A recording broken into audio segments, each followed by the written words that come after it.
Oh, Della, very nice to talk with you again.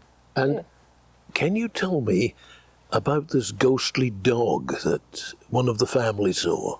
Yes, they're out for a walk in an area known as Pant Glas, Right. which is on the outskirts of Oswestry in Shropshire. Mm-hmm. And they were just having a country walk, my uncle and his girlfriend, Maggie, and they sat down on this stile for a rest, you know, Right. to catch their breath. And at some point, this dog came running towards them.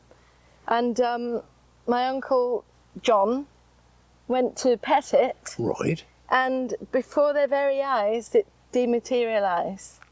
They both witnessed this. Just like that? Just like that. And my uncle was a skeptic. And my auntie, or kind of auntie, she was a member of the church. Right. And, you know, was a bit wary of these kind of things. So the two of them kept quiet. They said, my uncle said they'll be ridiculed. She wasn't sure if the church would disown her or something. Right, understand. So, yeah, they kept quiet, but they did tell the family about it. So it was like a family story. Yeah. But then maybe about a month or so afterwards, after this, he came home and the local paper was on the table and the big headlines were, "Ghost dog spotted at Pant Glas." Wow. Some other people had seen it. Seen it, yeah. Yeah, and that's when they started to tell people. And since then, many, many others have seen it. Right. So it's definitely an entity that's there, or some kind of energy, maybe residual, not sure. But Did any of the people who've seen it comment on the colour at all? I thought it was, I'm not 100% sure, but I think it was black, dark brown or black.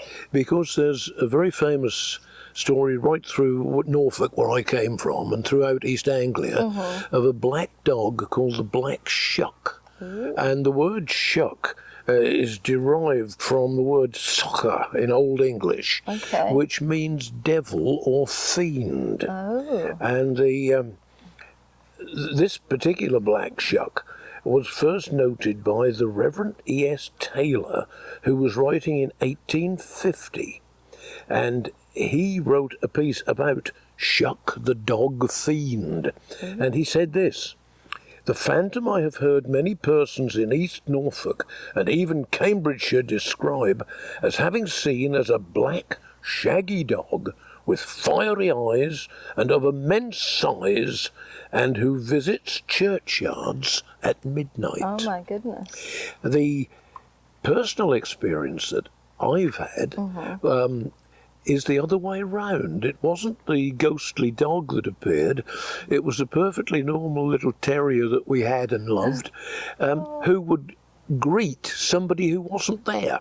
Now, he invariably, when he was greeting a member of the family or a friend or visitor, he would stand up on his hind legs, and when you put your hand out to pat him, he would lick the hand that you'd put there with great enthusiasm and wag his tail. And it was just his greeting, because he was such a friendly little chap. Yeah. And on occasions, more than once, I've been in the backyard at our house there. It was at 21 Norwich Road in Dereham. And Prince, the little terrier was called, would suddenly stand on his hind legs, wag his tail furiously, and put his tongue out at something invisible. He was not the ghost dog, he was the real dog, but he was greeting somebody none of the family could see. That's amazing. The ghost, yeah, you could actually see the ghost. He was seeing something like that, and Goodness me. the other account from that same area, this was at Bungay in Suffolk, and it was back in 1577, and it was Abraham Fleming who did this account, and he called it a strange and terrible wonder, and he said, "The most curious of our local apparitions, they are no doubt varieties of the same animal," and he again referred to the sinister black dog. So Shifting.